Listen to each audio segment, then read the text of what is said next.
time zone, everyone, and welcome to CrossGen Friends, your gaming, pop culture, and tech podcast with a multi-generation point of view. Hey, Joe, how are you doing today? I am doing all right, Byron. How about yourself? Sorry to the audience if I'm a little blurry. The camera is a little sensitive to any movement here, so just wanted to get that out of the way there. But I'm doing well. I am in Virginia and visiting my parents here for a couple weeks. It's been interesting to say the least, without getting too personal about events going on here. But I'm doing well. How about you, Byron? How are you? I am doing just wonderful today. No big complaints. Everything's going pretty well in the sporting world, so I'm pretty happy. Yeah, as we record, I have not seen the North London derby for Tottenham versus Arsenal, so I'm not expecting good things because Tottenham is Tottenham, but we'll see. But Byron, I have a question for you. What's your What's happy that? place this week? Well, so to give a little background on myself, in the summer and part of the spring and the fall, I spend a lot of Tuesdays and Thursdays leading a local cycling club, and my evenings are pretty taken up. But in the wintertime, when I'm not cycling, I like to play trivia with some friends of mine. And we had our second trivia night of the season on Tuesday, and I think we had our highest score of all time and won the Wow. thing, which is always nice to do. We typically are about, I don't know, 30 to 40% win rate, which is pretty good. I mean, either first or second, one of those takes home the prize, which is a gift card to the brewery, which is just another way of making it cheaper to drink while we're Funding there. your beer. Yeah, that's essentially what we use it for. I would say that I watched AEW Full Gear last night, and I thought it was awesome, except I fell asleep through half of it, so I have to finish that tonight. I've evaded spoilers, but everybody who I've seen talk about it in general said that it was fantastic, so I've got my fingers crossed for the rest of it. Nice. Does your trivia team let you have remote in guests so I could join you? I don't think they would, but if you wanted to drop in, we would take you. We used to struggle only having six people on our team, and this year there's only four of us, so it's us and a couple friend of ours, and we all have different things that we're very good at. I know a lot about, or I know a little bit about everything. My wife knows a lot about literature.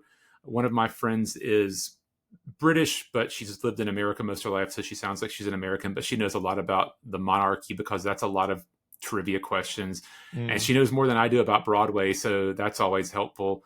And then her husband knows a lot about warfare, and he's better than he ever thought he would be at music questions, which is interesting. This week we did have, they always have one kind of weird question, and this week was 90s hits that were played backwards, and I nailed all but the Celine Dion one after Ah, having to you missed argue. Celine? How'd you I miss don't, Celine? because I didn't know that it was the Titanic song. I didn't know the name of the song because That was the I first song Celine, that popped into my head just now. I'm not a Celine Dion fan. She's fine, but I had to argue with the team that the song that I heard um, was "No Scrubs" by TLC, and I stuck my guns and was right. And whenever they Sing it to called that one us. out, I will not. But maybe one day we'll do a drinking show, and I'll start going into song because that's usually what it takes to open up the vault for me. That's funny. So, Oh how about man. you? What's your happy place of the week? Yeah, my happy place of the week is my parents' basement couch. My parents built this house just before the pandemic, and the neighborhood was so new that they were, like doing those promotional things, buy a house here, help expand the neighborhood. And one of the promotions they gave was a free unfinished basement. So basically, my parents had a whole house that they built done above, and then this was just like nothing. It was just storage for a little bit. But my dad essentially spent the pandemic and the early post-pandemic times finishing it. He probably spent, I don't know, 2 years or so, and it's absolutely gorgeous. I mean, I wish I could give people a tour of the basement here. It's you can maybe barely see just outside that door is the back end of one of the couches. One, I do say one of the couches though. So uh, that couch is a theater style seating couch. So it's got individual seats and reclines and head and lumbar and it's electric and lights up. It's gorgeous. It's cool. And then they have a second couch. It's huge. It's really very, very nicely done. There's a bumper pool table here. You ever play bumper pool, Byron? I know regular pool and I know snooker, and I don't know what the difference in snooker and bumper pool is, but I assume they're somewhat related. I Is it don't the know kind with snooker, so it's got the posts in the middle of the yeah, table? Yeah. Yeah, so there's a little bumper pool table, which is fun. My mom and I like to play that. My dad will play sometimes with us, and my fiance, when she was here last year, we had all four of us playing, which is cool. There's a dartboard in the back and a giant couch as well as the theater style big TV. Yeah, I love it down here. So when I'm here, because it's so gorgeous, it's where I like to hang out. I play my games and chill. It's really comfortable overall. So that's been my happy place this week. I enjoy it a So, lot. was your parents' neighborhood so new they couldn't get deliveries from Amazon for the first 6 months? I don't think it was quite that new, but it was so new that their GPSs, like not phone GPSs, obviously, like they actually had like Garmin GPSs. Still, my mom like they weren't on the map. I mean, those are obviously the day you get them, but I've had friends who couldn't Yeah, order anything for a while because their address hadn't been registered appropriately long enough that it showed up with Amazon or I don't think it UPS or was whomever. quite that. It might have been. I really don't remember. I was not living here. I was not ordering things when they moved in. I did. So I did surprise my parents. I was unemployed at that point in the pandemic when they moved because they moved here like July of 2020. Like that, like the pandemic was just kicking off really. And I ended up having nothing else to do, and I figured I'd come down and help them get settled in. And so I told my dad, I was like, "Hey, Dad, I'm thinking about coming down in early August and helping you guys settle in." He's like, "Great, pal, that sounds good. Book a train and take the train down because I was in New York at the time." And he's like, "I'll pick you up at the train station." But I decided to surprise even him. And so I got in touch with my Aunt Lisa, and I was like, "Aunt Lisa, will you pick me up from the train station?" Because she lives in Richmond proper, right over here as well. I was like, at least will you or Uncle Ed pick me up from the train station? And I want to surprise my dad when he even just gets here. So I was at the house before he pulled up with the trailer that he was hauling with him and his buddy.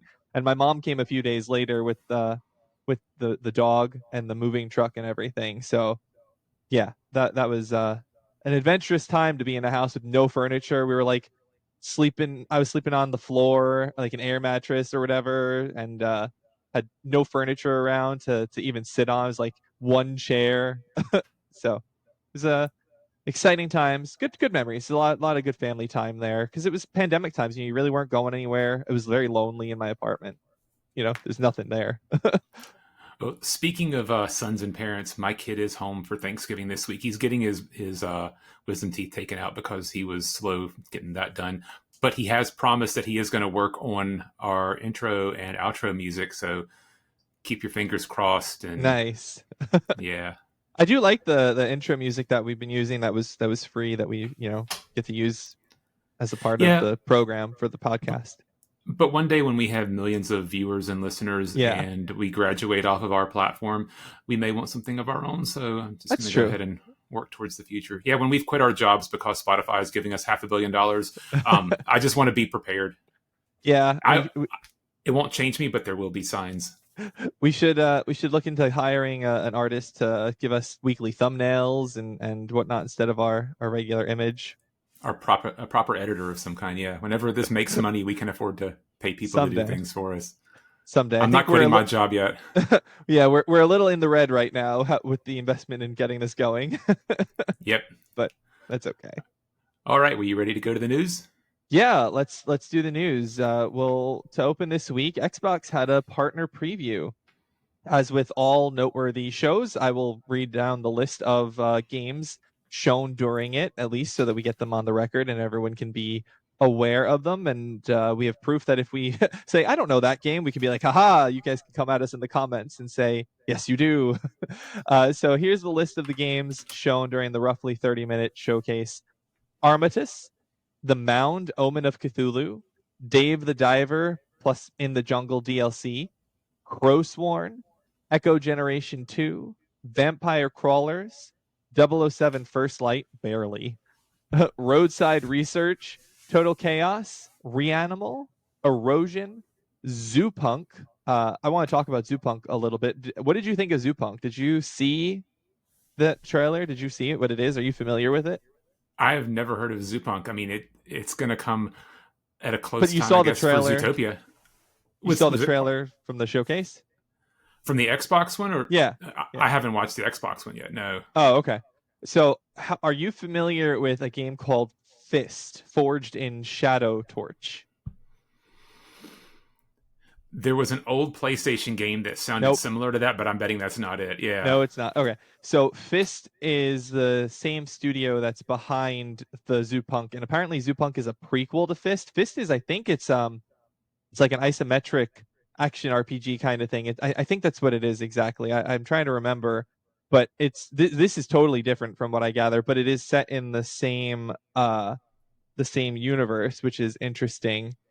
Yeah, Forged in Shadow Torch. It is considered a Metroidvania. Yeah, so it's a 3D Metroidvania style game. Yeah, so not exactly the action adventure that I thought, but yeah, Zoopunk looks interesting.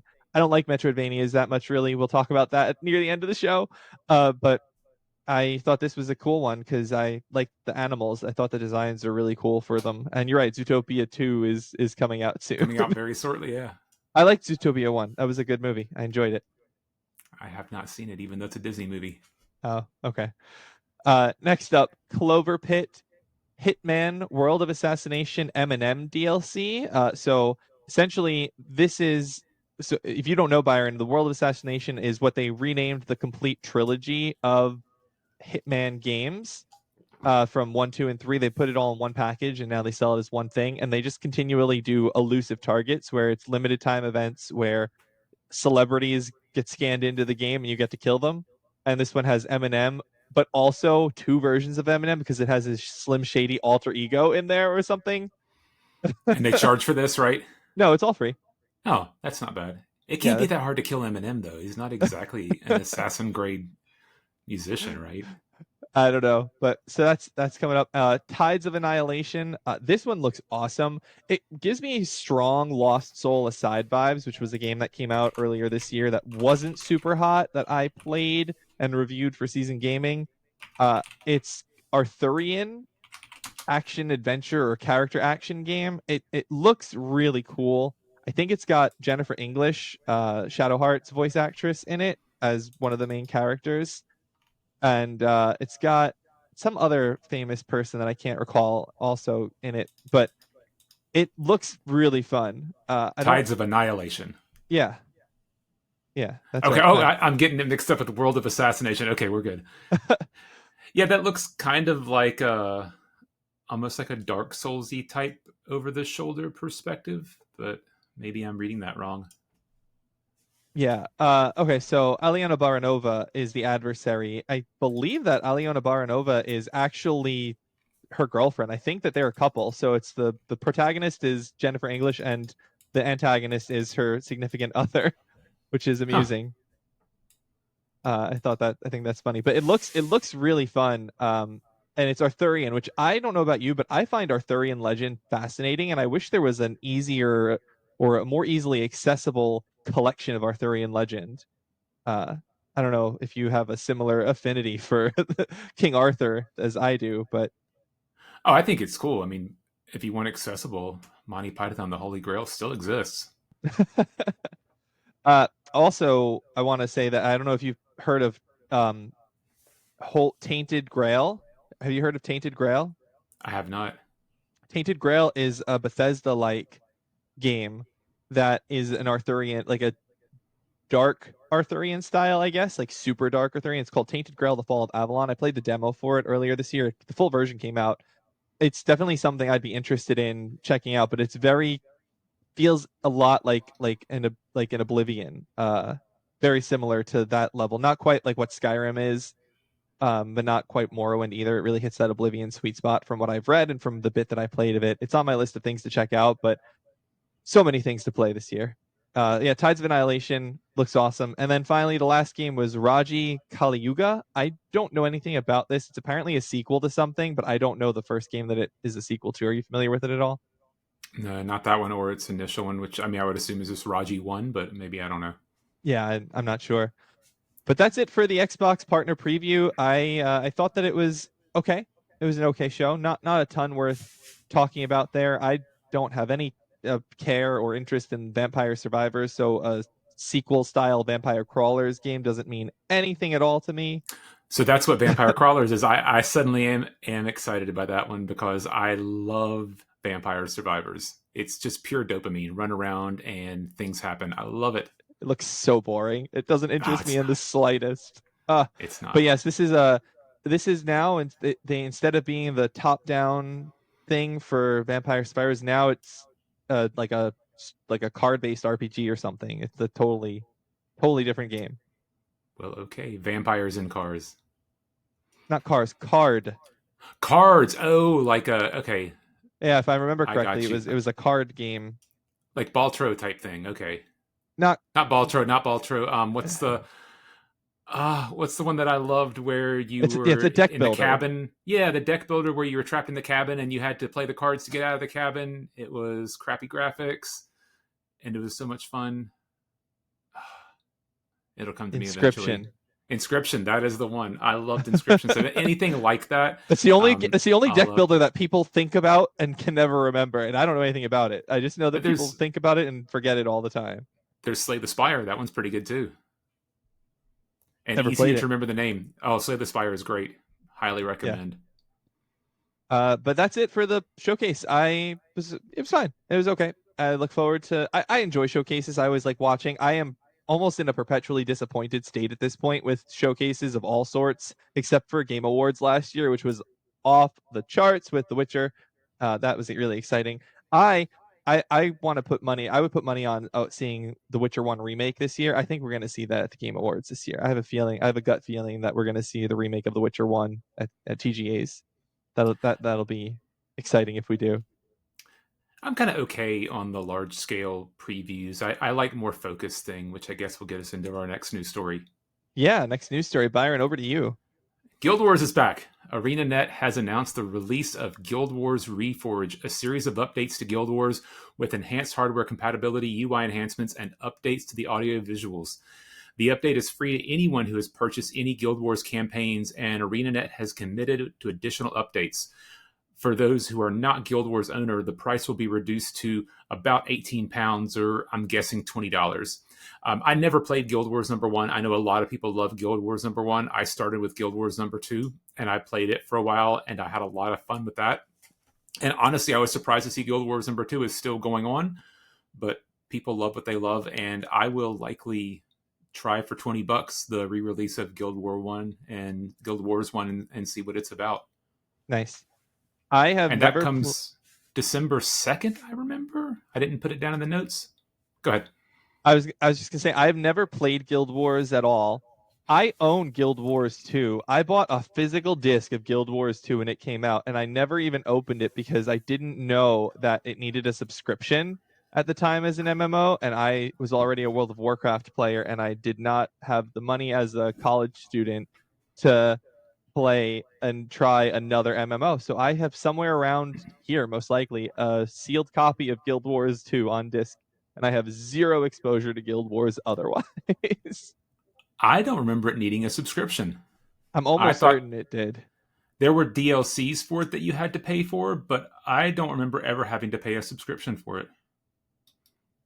Huh. I'm pretty sure that it did at some point in time, and maybe they took it off. We can find that out. Maybe early, Did but Yeah, this is right. Guild Wars need us. Guild Let's Wars see. 2, Yeah, I'm curious because I could have sworn it needed a subscription at the time. Um, free core HOT and POF.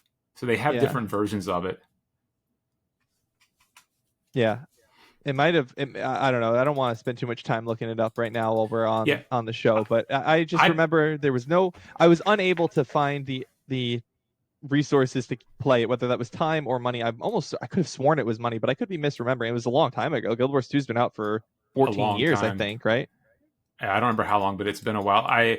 I loaded it up when I first read the news story, thinking that it was going to be an expansion of that. And I will say the visuals for Guild Wars 2 are very dated.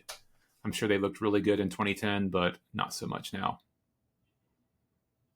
Yeah, they came out the Guild Wars 2 2012, it says when I Googled the release date here. So yeah, I was close. I said 14, 13 years. That makes sense. I remember I just moved into my second college living location. But yeah, All I'm right. that's exciting. I always like when they bring things back. I played RuneScape when I was a kid for a bit, and so it was always cool to me that they like redid RuneScape with the newer graphics and also kept the old RuneScape graphics open. So I like when they support these older MMOs instead of just letting them die on the vine. Or just in general. I mean, they did it with Final Fantasy 14. Um, Well, 14 no, they killed and overhauled it. That's yeah, but they didn't charge you again for the re-release of it. No Man's Sky has been the gold standard. I played that probably a year ago again and still loved it. yeah. But the ones who you can see who cares about their product and who's just kind of beholden to their company or producer company and their shareholders by how Hmm. they treat their games and how they treat their customers. Yeah, yeah, I agree. I agree. All right, next story on to you. Yeah, next up, making it even more of an offer you shouldn't refuse, Mafia the Old Country's free ride update, a free update for Hangar 13's great open world but linear crime drama, has been released. It includes the following: car and horse races, combat challenges, a new first person driving mode, photo mode, classic difficulty mode, and new weapons, charms, cars, and outfits. The update comes on the back of the CEO of Take Two Interactive, Strauss Zelnick, which is the owner of the game's publisher 2K, stating that the game had performed ahead of the company's expectations per Video Games Chronicle. Byron, did you play this Mafia game? What is your experience with the Mafia games? We talked about it briefly some other time, but I've not played any of the Mafia games. I just kind of thought they were a ripoff of Grand Theft Auto, maybe fairly or unfairly, but I've never touched a Mafia game. Yeah, I can highly recommend playing them. I can't guarantee you will love them, but I can tell you that they're worth playing. I meant to write a piece, and maybe I'll still write a piece for Season Gaming about the Mafia games. I just didn't have an opportunity. I didn't see the right time to do it, but I played through one, two, and three for the first. Well, I played through one and three for the first time last year, and I played through two for the second time last year. I like the games. I do not like two. I don't think Mafia 2 is very good, but I really loved Mafia the Old Country. I reviewed it for Season Gaming. I gave it an 8. Uh, I think that it was a good shooter with a truly amazing cast of characters and voice acting and the story and just everything that pulls me into a game. It is my favorite Mafia game, without question. And I can recommend that you start there, honestly, because it is a prequel to the rest of the series. So by playing that, you really wouldn't be missing out on anything. And then going into Mafia, the definitive edition for Mafia 1's game, it's not really that much of a step back in terms of gameplay. It's just a different kind of game at that point. You know, you're just playing a different game. So I think you should give them a shot if you ever have any inclination. Are you a Mafia story fan? Do you like crime stories and stuff like that? I love mafia movies. I like Godfather. I like Casino. I like Goodfellas, Bronx Tale. Those are all great movies. Some of my favorites. So I mean, I like the genre. Yeah, this is that kind of storytelling. I mean, obviously it's not The Godfather, but it is that level of that style of storytelling. It's it's the kind of game that is probably really predictable where it's going, but you're so invested in the characters and in the story itself that you want to experience it, and it adds an extra layer of fun to be playing it as it happens and know that like whatever is going on, you're controlling it in some way, shape, or form. It's it's good. I recommend checking it out, and I'm so happy that it sold well. It was a $50 game at launch. It wasn't even a full price release, but it was well worth it. I highly recommend that particular game to everybody. Play Definitive Edition of one, grind your way through the terribleness of two, and then grind your way through the amazing story but really not great gameplay of three, because three is extremely repetitive. Three is where it tried to become that open world Grand Theft Auto like, where you have side missions and tasks and got to conquer the districts and whatnot. That's where you lose the essence of what Mafia had been in the prior games. Not necessarily entirely for ill. It wasn't bad doing it that way, but it wasn't it wasn't done by a team that had the experience to make that interesting either. Was the main part of it. So yeah, I recommend playing the Old Country to Byron and to everyone else out there. But Byron, what do we have going on next? Next news story. In a recent interview with Fortune, Xbox president Sarah Bond says Microsoft is working on their next gen hardware. The interesting part of the interview is Bond says the next gen hardware will let people take their library with them. Currently, Xbox allows most games to share saves between console and PC, so perhaps her comments are in regard to a portable console similar to the Asus ROG Xbox Ally X, but hopefully better. I think that Microsoft's in a weird place. They have essentially Hmm. are coming on the heels of two generations of consoles that are essentially duds. Yep. I own both of them, and I like the Xbox One, and I seldomly play the Xbox Series. Um, I was thinking that they were moving more towards a decentralized model where they would support people like Asus building their own Xbox esque devices, and they would move all of their games either to PC based so that you could do it on a streamed platform, cloud gaming, or some combination. I was kind of thinking they might get out of the hardware business altogether because essentially the Xbox and the PlayStation are close to the same console these days. They're slightly different, but they're essentially the same hardware, with one having a slightly better CPU and one having slightly better GPU, but it's the same foundation. What are your thoughts on it? Yeah, I want to clarify one thing in the news piece first. Xbox allows most games to share saves. That is for Xbox games, not not Correct. games on Xbox, but Xbox published games. To make that If clear, because it is the Yeah, publisher's choice whether they allow that sort of thing. and some are really good about it, and some like Dead Island 2 are very frustrating whenever you Yeah, can't get your saves from the cloud version to your local PC version. But yeah, yeah. anything that's Microsoft first party or second party is very easy to do, and honestly, Microsoft does a great job with their first and second party work.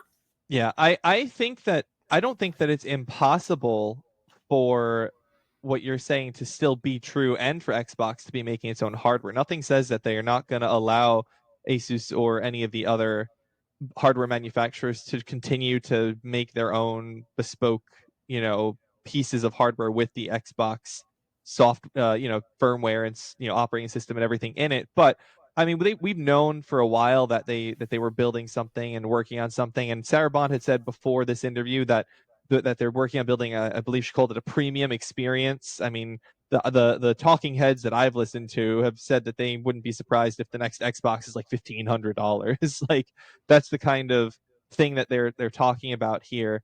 But I think that it's unfortunate that Xbox has had so many duds because I don't think there's been anything wrong with the hardware. I haven't owned an Xbox other than the Xbox 360, so it's been quite a while since I bought anything from them, but they make some pretty good games. I mean, we're playing Outer Worlds 2 and I played Avowed earlier this year, so I do believe that it is potentially true that they will have these partners continue to make pieces of hardware, but I'm not surprised that Xbox is giving the self-made hardware a go of once more. It's Microsoft; they have the money to do it. And no reason I think not it to. I think it's interesting what you say about potentially being a $1,500 Xbox, and honestly, that's the death knell of Xbox as a platform. I think the problem with Xbox One was people complained that they had to bundle the Connect with it, and there wasn't a choice, and Yeah, that's what led to lower sales numbers until they dislinked the or delinked the Connect from it. And at that point, it didn't matter because the PS4 got over the problems of the PS3, and people were already buying it and supporting it, so they were way too far behind. And honestly, I wouldn't yeah. have bought an Xbox Series S except it went on sale and I got it cheap, and I was like, cool, I can do Xbox Game Pass, and I can play the same games on my TV and here and on my computer, and good deal. Yeah. Well, now you can just get a Steam machine when it comes out, and it'll have more power. You have your whole Steam library. Plus, you can do whatever you want with it. So and not to get too far off on a tangent, but I'm an owner of a Steam Link, and I thought the Steam Link was fantastic. I would use it to stream my Steam library on the TV Yep. and run it off my computer, and I thought it was great, and that didn't take off, and that was cheap as can be. I also have a Steam Link somewhere. I used it a little bit. Honestly, for me, in my current setup, my PC and TV are close enough that I just plug it in with like a 15-foot cable, and I have like a powered 15-foot cable to boost the signal. and I can play my PC. When I did the Avowed review, I played half of it sitting at my computer, and then the other half sitting on the couch with the PC plugged into the TV. I like that idea. I want it to be as good as possible. So whenever I get my next place, my next setup, I'm gonna need like a crazy long HDMI cord and run it all the way like through the ceiling and roof to get it to the TV again if I keep the current setup. But All yeah, right. yeah, I think that's about all I have to say on Sarabond and Xbox. It's there's only so much speculation you can do. Yep. Just have to wait. Well, back to you for the next story. Yeah, next up, PlayStation Studios' Ghost of Yote is receiving its first major post-launch update on November 24th, which will bring with it New Game Plus, the ability to replay story content in the post-game, directional button remapping, and more. Yote is the follow-up to 2020's Ghost of Tsushima, set 300 years after the events of the first game and following Atsu on her journey for revenge, per the PlayStation blog. So November 24th is the day that this goes live for everybody. So it'll be out either while you're listening or sometime shortly after, because they didn't say when it would be live. I played Ghost of Yote. I think Yote was the last thing I played before we started this podcast, right, Byron? We haven't really talked Yote on here, have we? We haven't, and I've never played Tsushima or Yote, and I've heard it's a fantastic game. But I mean, I've got limited time. I haven't finished Assassin's Creed Shadows yet, so You haven't finished Rebirth. I haven't finished Rebirth yet. But I'm getting very close on Outer Worlds 2, which we'll talk about in a little bit. I'm surprised you haven't finished. When we last spoke, you figured you'd be done by now. That's interesting. Yeah, there's an expansion for Magic the Gathering this week. Times are tough. Yeah. Just briefly on Yote, I have the platinum in Yote. I got the platinum. I also have the Tsushima platinum from 2020. I really love Ghost of Tsushima. I thought it was excellent. I thought that it was one of the better PlayStation experiences. I thought that Jin was an okay character. I thought that the world was absolutely gorgeous and the combat was really fun, and I liked the story by and large. And then with Yote, I have conflicted feelings with Yote because I really liked Yote as well, but it's one of those kinds of games to me, kind of like Outer Worlds too, which as I've said a few times, where it feels like it's improved in so many ways, and then it feels like they took steps back in other ways. Like, for example, in Tsushima, you don't have more than one weapon. You have four different stances that you use when you're fighting. In Yote, they give you five different weapons that you have to switch between depending on the enemy type that you're facing and the weapon that they're wielding. And that's fine, but I preferred the stances. But in Yote, I actually thought Atsu was a really great character. I think she is a much better character than Jin was in Tsushima. So it's again one of those things where some things are so much better, other things just not so much. Yote has fewer of the fox dens that guide you around to get like random loot. Way better balanced because Tsushima had far too much of that stuff. But I can't stand the map in Yote because you can't see anything on there when you're looking at the world map. It's very stylized and it's not clear to look at for me. It was very hard to spot things on that map versus the more typical just digital recreation that Tsushima's map was. So as much as I enjoyed Yote, I don't think it's that big of an improvement over Tsushima. And I think they're both 8 to 8.5 games for me in terms of scoring. If I was scoring them, I don't know what I'd give either of them specifically, but they're great games, but they're not amazing games the way that something like Horizon is, which we'll talk Horizon in a little bit. Byron, over Well, to you for the next speaking topic.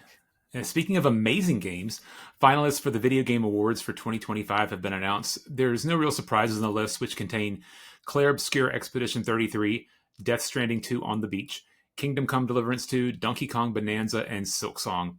X33 earned a record setting 12 nominations. Related, the Golden Joysticks held their awards show with X33 capturing 7 wins, tying it with 2 year ago's Baldur's Gate 3. I think there's a lesson here about companies who care about their product and their customers above all else. Those seem to be the ones who are getting all the news. I like how you As went through and listed each of the games and read them in their full titles, except for Silk Song, which you just called Silk Song instead of saying Hollow Knight Silk Song. I found that to oh be amusing. my bad. So that is one of the games on my list that I will get through, but I'm at the end of Hollow Knight. before I get to Silk Song, but I very much enjoyed that game, and I will be trying Silk Song. Um, with this, I think that everybody expects Clair Obscur to win every main game award. I know you disagree, and it's okay to be wrong sometimes. There's nothing else on the list that honestly stands out, with the exception of a Death Stranding 2 that combines people's opinion of it with accessibility for a large audience and a name brand. I don't think that Nintendo is going to win awards for anything that's not a Zelda or a Mario game. So sorry, Donkey Kong Bonanza. I don't think that you're going to make the cut there either. And sometimes you got to look at the things that aren't the primary reasons why games win. And to me, and we'll talk about it, I guess, more. X33 just checks all the boxes. You may have problems with parts of it here and parts of it there, but as an all-round game, it's pretty close to being perfect.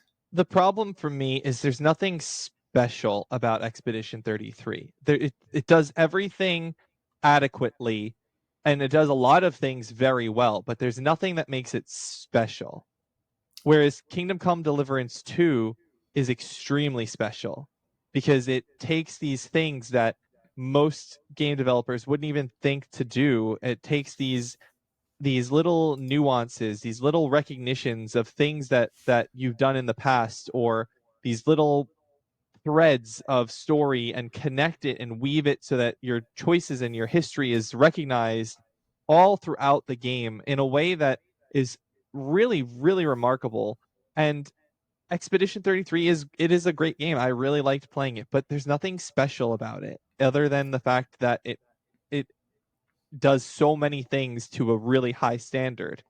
So it does a lot of things to a very high standard, but the thing that it does better than maybe any game ever, and I've had discussions with other people and other groups about this, it may have the best soundtrack of any game ever made. And that's That I coming from agree. somebody who says Mega Man 2 is the best of all time.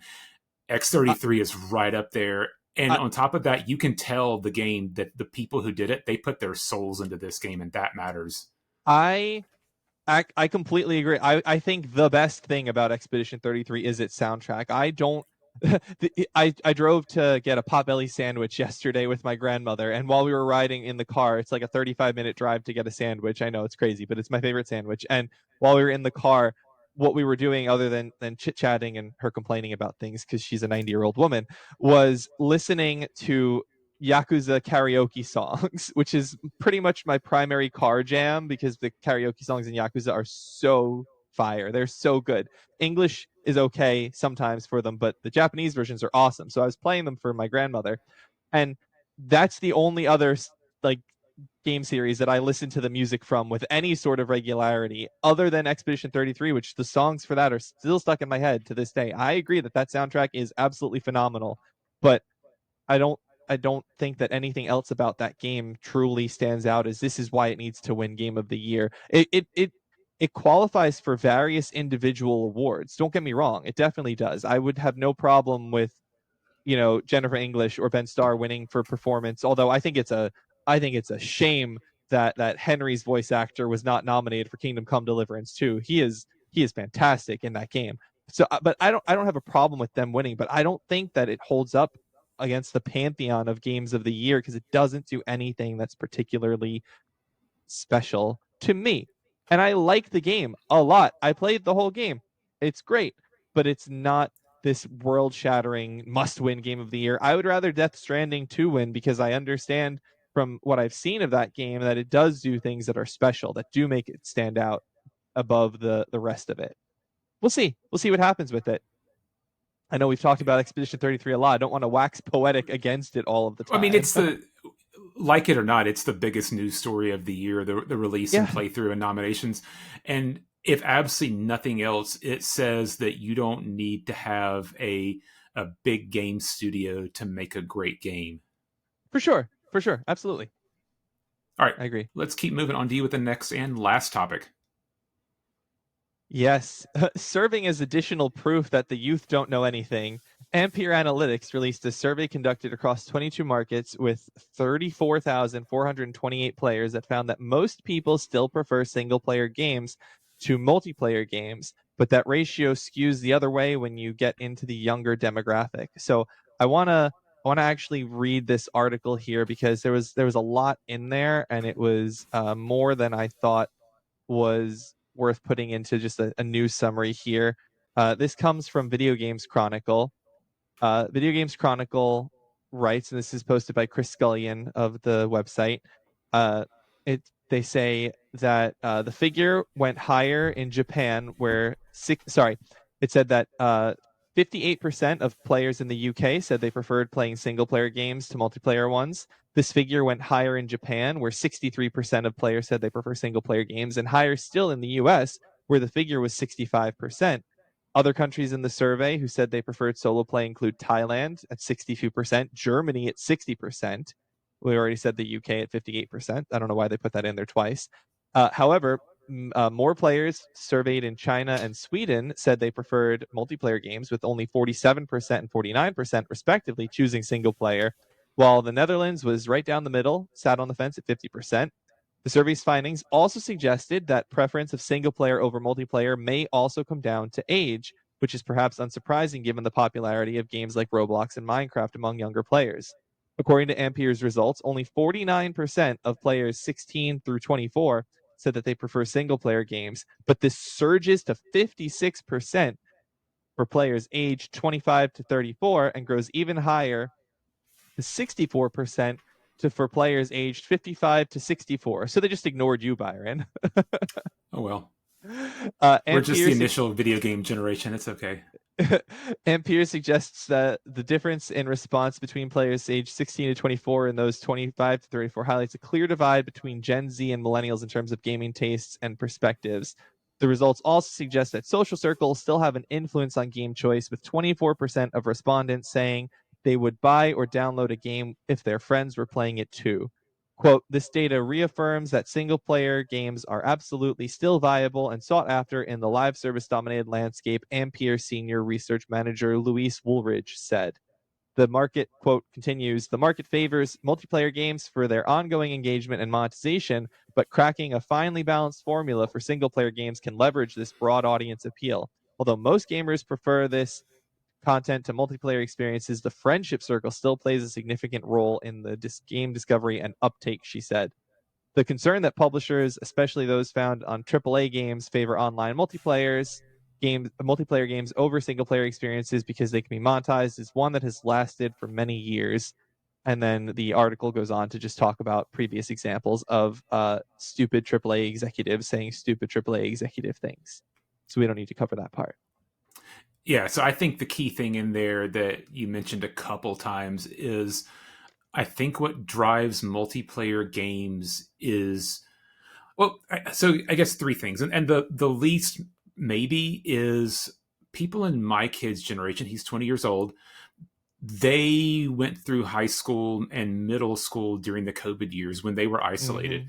I mean, Yep. I remember having parties in our garage so we could have a bunch of kids over and keep them spaced out and not in our house because it was the COVID times. And so that's driven them kind of to an online experience.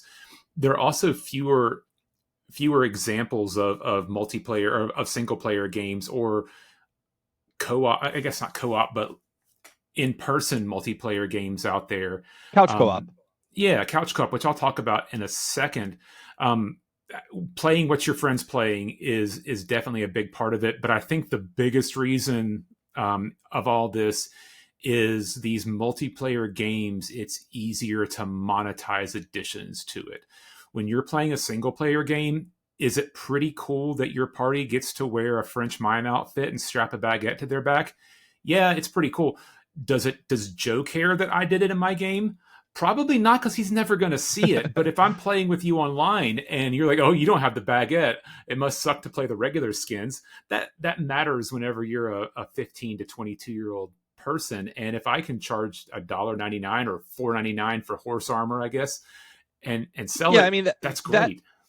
that explain. I mean, we all know why the publishers want to emphasize the multiplayer stuff. I just find it so interesting that there's so much emphasis on the multiplayer stuff when the broader segments of the market also known as those who have money, are the ones who prefer the single player games. I mean, the kids who are buying these skins that you're talking about, they don't have money. They're getting their money from the parents who would rather have the single player games. Well, yes, but the reason why these things happen with the age groups is a lot of these games that require you to buy add-ons are freemium type games.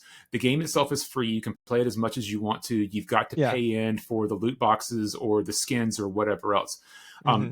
The divide in millennials and Gen Z right now is Gen Z has lots of time but not lots of money.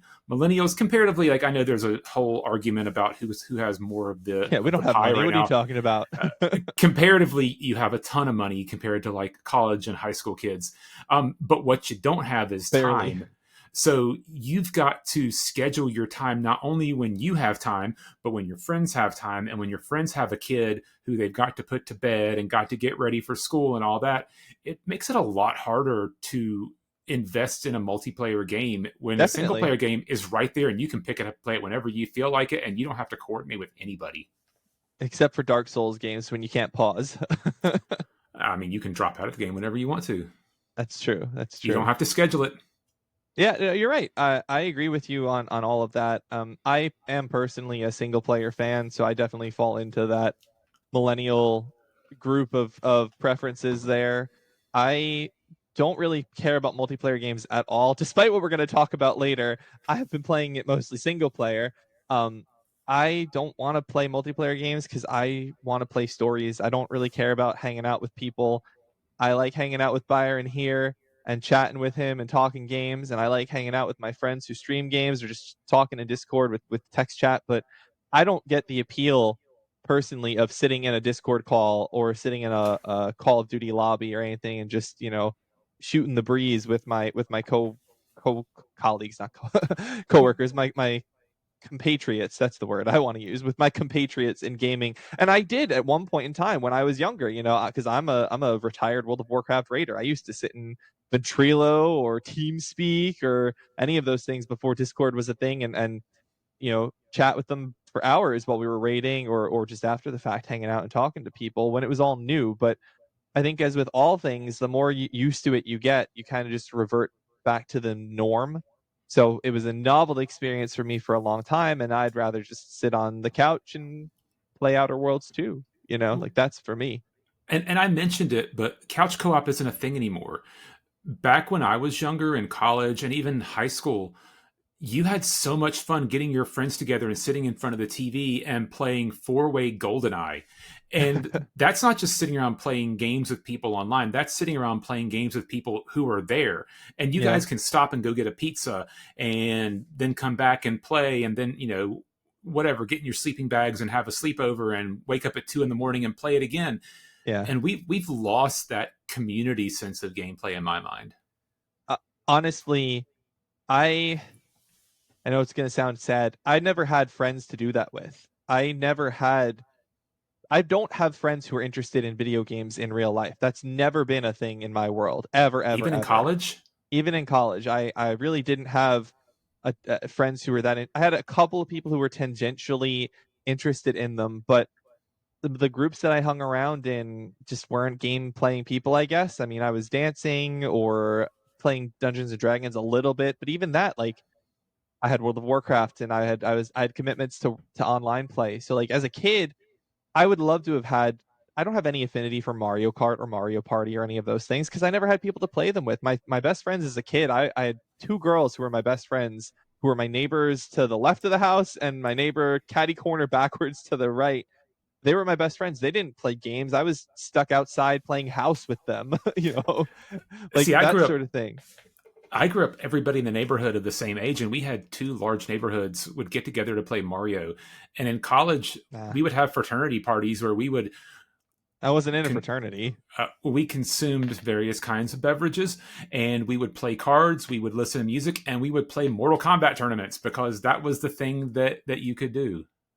It, Yeah, I yeah. just never I never had that. My college career was filled with politics mostly. I spent a lot of time campaigning and working in politics, and when I wasn't doing that, I was raiding in World of Warcraft or playing single player story based games.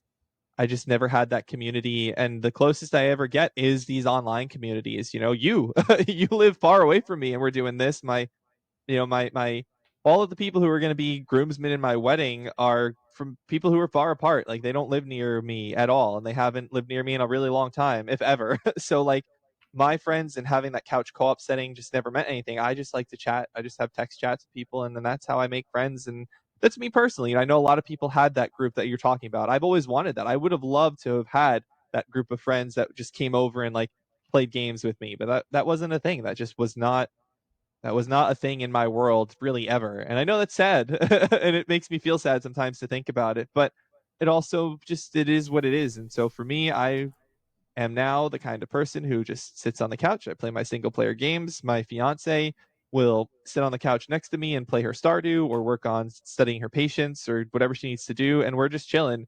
And I'm good with that. I'm good with that. That is my life. I'm happy with that because that's just what I'm used to.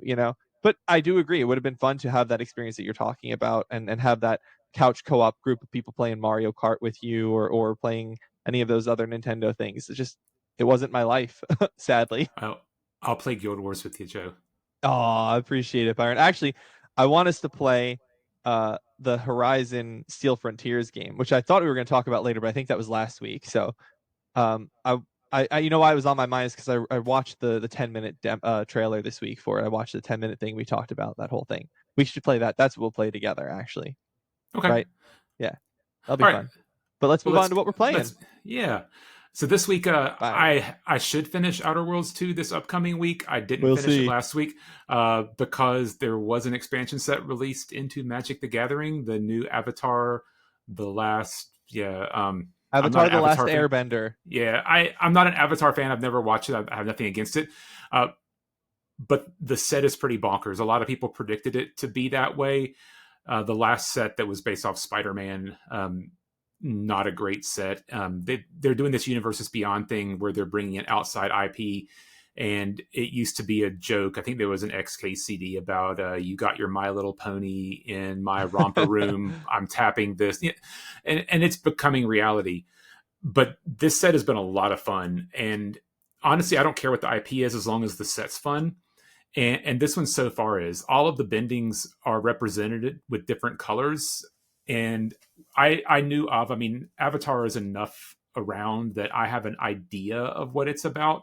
And so I know about water bending and fire bending and air bending and earth bending, and they all make a representation in the game. And then I didn't know about blood bending, but that's a thing too.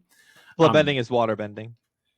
Well, it's in Magic, waterbending allows you to tap creatures to reduce the cost of spells, typically found in blue, which is typically water, and then black and blue both have bloodbending, which sounds like I haven't played any of the cards to do it. It sounds like it's allowing you to control their actions for a little bit, which I don't know Hmm. makes sense to what bloodbending is.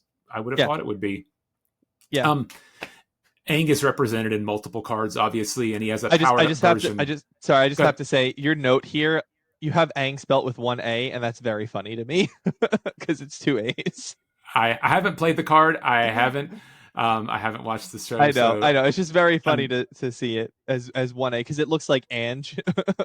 gotcha. Well, he's there, and he has a powered up version that when you bend all the basic bendings in one turn, you flip him over to his powered up state, which is pretty bonkers. But I guess That's the it, Avatar it state.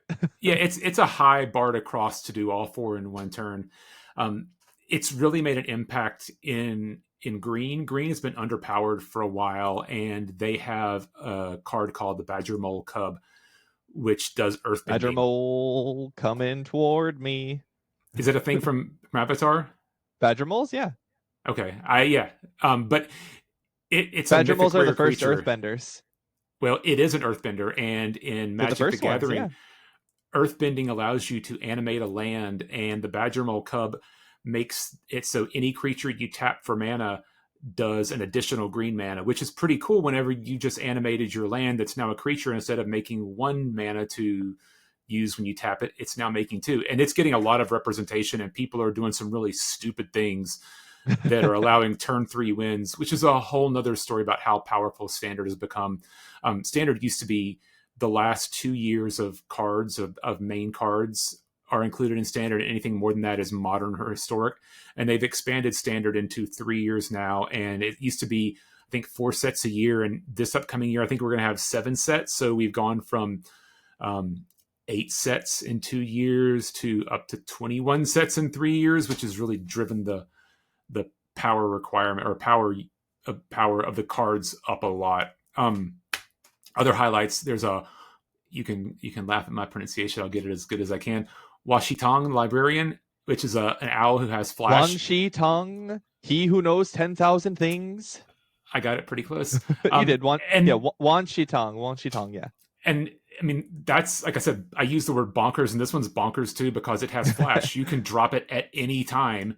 You can drop it at the end of your opponent's turn whenever they're tapped out before your turn.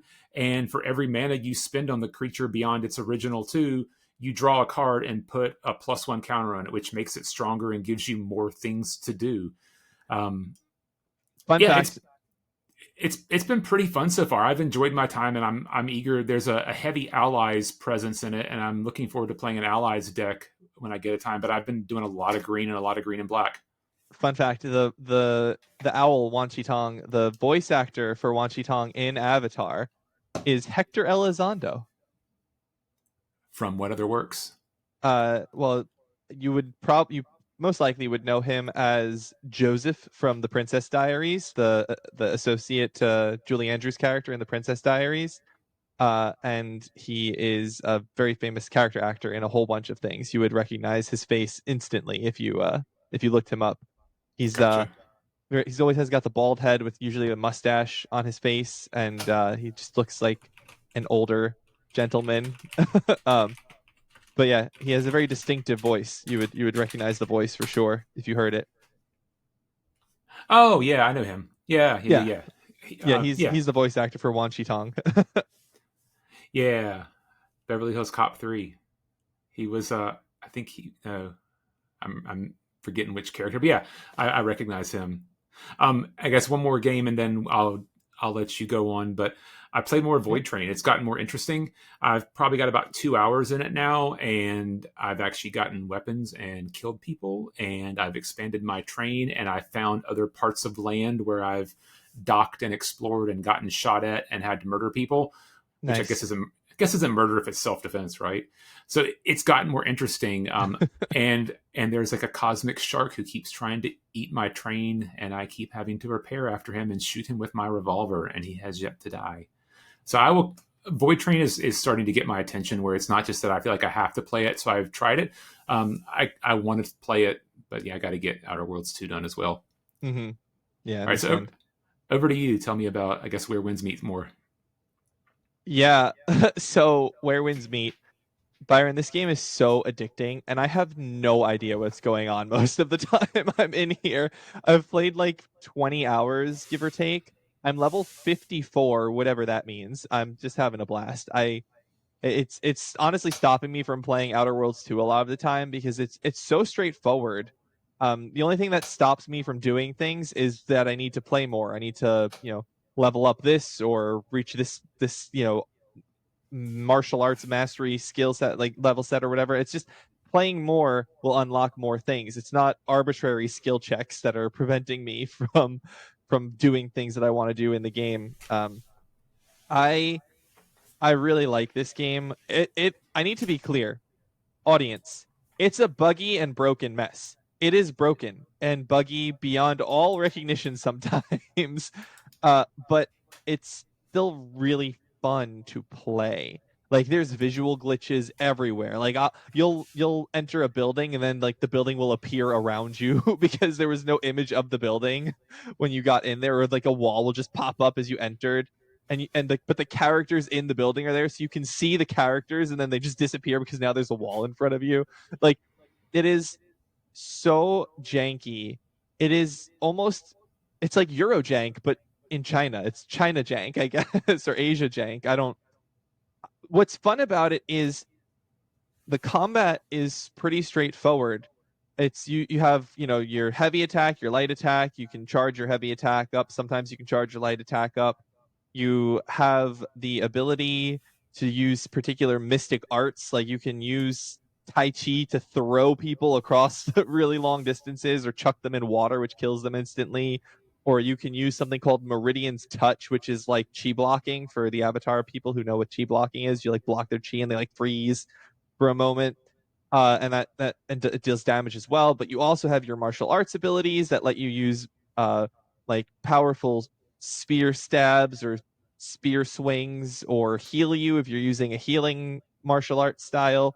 There's a bunch of different weapons. I finally, after all of these hours in the game, I finally unlocked another martial arts style, and this one, Byron, is, I guess it's called umbrella style, where your weapon is an umbrella Hmm. and you cast magic with your magic umbrella. Like you're swinging the umbrella and shooting magic blasts out of it.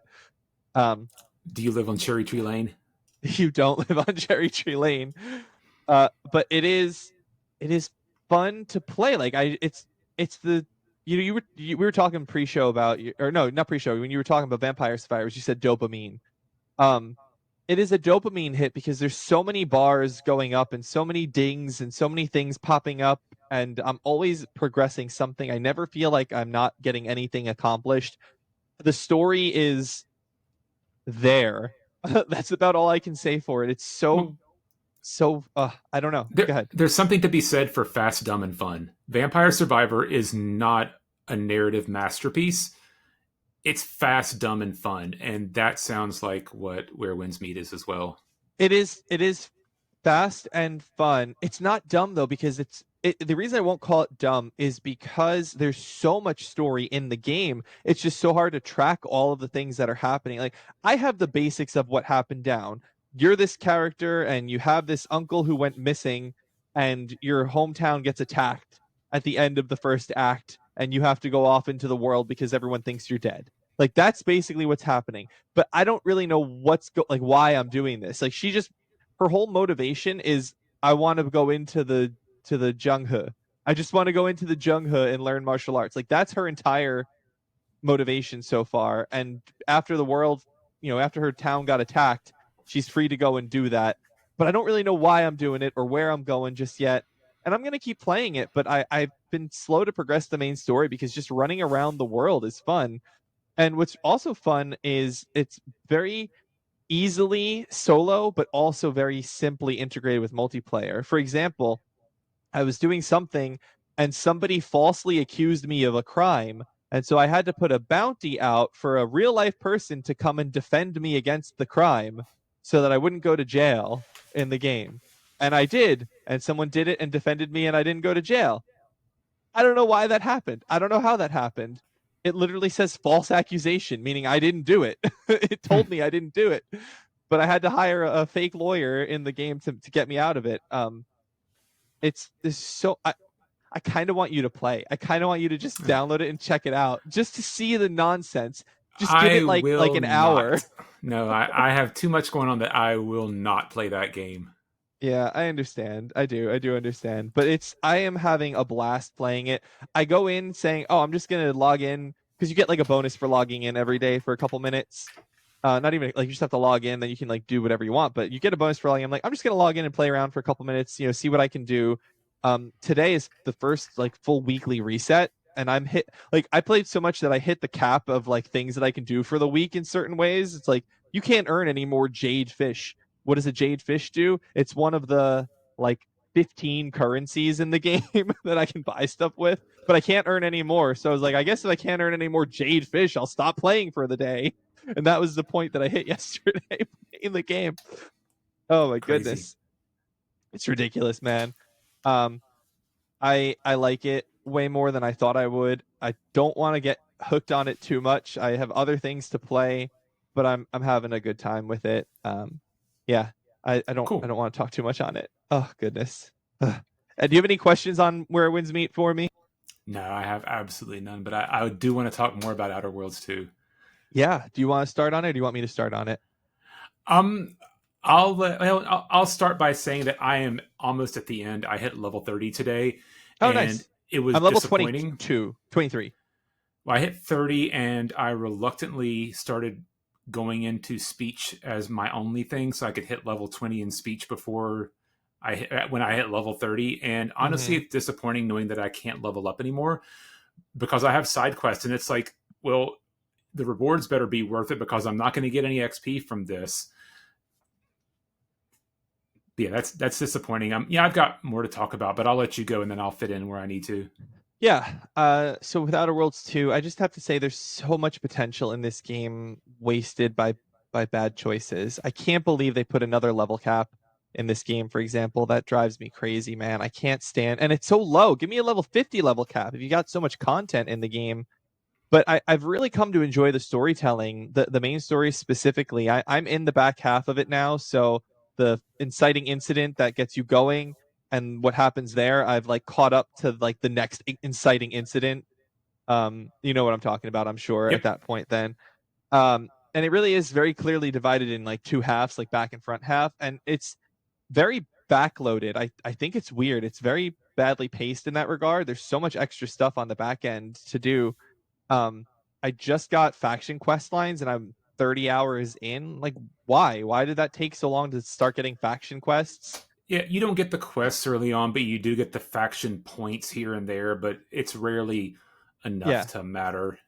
yeah, exactly. I also really like a few companions. Like some of the companions are really cool. Inez is the mainstay. She's always in my party. She's the first companion you get outside of like the two mainline ones that you default get. Yep. Um, I really like her. I think she's a great character. The others I swap around, and some I don't care. Like I don't ever use the opening characters. I don't care about the opening two characters at So all. the guy from your crew, and I forget Yeah, his name Niles. because I play with Inez and Marisol a lot. Um, Niles Me is too. great because you can mobile use the engineering table and being able to craft wherever you are is a pretty fantastic thing. But There I are so many rarely engineering tables. there are a They're lot, but all over. like I said, he's not around much, and I guess No. Val is the robot. I stopped using Val because I knew I would never hurt her feelings. Um, but yeah, for me, it's Inez and Marisol and the assassin girl. I play with her a lot. I can't remember her That name. is exactly my group. Those are my favorites as well. I love that little group there. I've kept Marisol around mostly because she is the Order, and this. I mean, this is a story about Auntie's choice in the Order. Everyone else is irrelevant, you know, and that's kind of unfortunate because the Earth Directorate, who you represent as well as your compatriot Niles, I mean, he's boring, but they're not around. Like, why do I care about his perspective on things? Val's a Well, robot; she doesn't matter. and half the people you talk to, you say, "Well, I'm from the Earth Protectorate." They're like, "What's the Earth Protectorate?" Directorate. Directorate. Sorry, they have no clue like what you're from, and the ones who have are like, "Yeah, I'm indifferent to that." Yeah, it's no point to that. But yeah, to me, I so those are we seem to have the same group that we keep there. I like the assassin girl Aza. I liked her a lot. I Yeah. thought that she was really cool, and I only swapped her out because I thought Marisol was more relevant to the story. And I mean, I'm glad I did. I didn't even bring Niles to that midpoint mission. He was like, I should be there, and I'm like, no, I you I think I you did should because I not. feel bad. I didn't bring him because I don't trust him. I don't But trust him to not do stupid things. He was the angry. problem, and maybe we'll get into this more, I don't know, but the problem is that your tanky characters are not tanky. They die No, all the time. they're So instantly dead. like Niles, like he creates distractions and that just gets him killed. So I don't really have a use for him, and the other guy with the big hammer, I don't have a use for him because Tristan. he dies too quickly also. So why don't I focus on killing people as fast as I can? I had the same thought yesterday. I was on the one of the planets and I was fighting this big thing and I had to do this fight like 7 or 8 times. It was just a random bunch of mobs. It wasn't even anything important. But they have the spitters and I hate those little spitters because they run away and I like using my big Mm-hmm. shotgun hammer, so they're really annoying to kill. But I was trying to do this and I specifically revived Marisol because I knew that I was going to go down in a second. I was like, let me get her up so that she can revive me with my trauma kit, because let me tell you, I keep stocked on those trauma kits. I am pumping those trauma kits constantly. The trauma Uh kits or the Trauma like kits, yeah, the you've gone down kits, not the oh, inhaler, I've because wow, yeah, I use the inhaler regularly, but I've used trauma um kits like once. I think I have 20 of them. oh, I keep a minimum of like 15 in my inventory I've because never that's how bought I get one. through fights. I That's run how. away. No, I'd rather just go down and take the trauma kit and keep going, and it's faster. And because We're I can playing use the different inhaler, characters. yeah, but right, You've because got a I don't big have. hammer. My weapon I of do. choice is I think it's called the remote detonator. It's a sniper rifle that shoots exploding rounds that I don't explode have any whenever you reload. explosives. I have 0 in explosives. So that, as I cool have as that zero is. explosives, but I have sneak attack. So what I'll do is I'll hide and I'll pop Oh, two or three on their head, put two or three on somebody else's head, hide, press the R button, and then it'll show the little cinematic of their head popping off. my gun has been. It's called like it's. I don't. Hang on. I'm trying to remember what it's called. I can't remember the name of it, but it's the one where if you get a critical hit on them, it puts a countdown death timer and they explode I for saw that one. like I've 2,500 damage. I've not used it. I have been saved by that so many times, Byron, because I'll pop them, get the crit, and then I'll have no health, and I can't use the inhaler because my toxicity is so low or so high rather, and both of my companions are dead, and I'll just run around until the thing explodes on them, and then the fight's over and I win. Like, I use I have four guns now.